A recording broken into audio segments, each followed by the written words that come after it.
Hey guys, welcome to DelftStack, and this is how to unblur a picture in Messenger.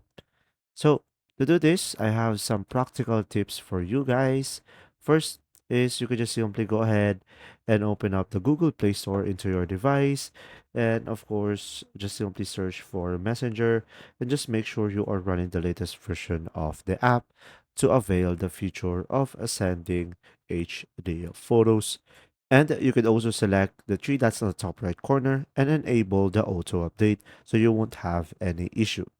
Now, here on your messenger, when you send a picture to avoid the blurry pictures, you will have an option over here, HD, on the right side of the screen.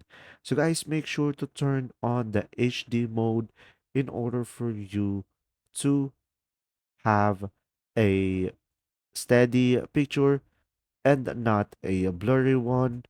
And from here, you should be able to send HD quality pictures.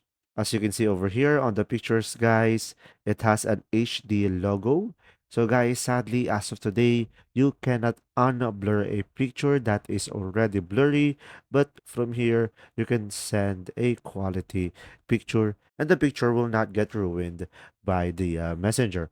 I hope this video helped you understand. If you found this video helpful, please like and subscribe. And if you have any questions, just simply go ahead and comment down below, and we will do our best to answer them all. And see you in the next video.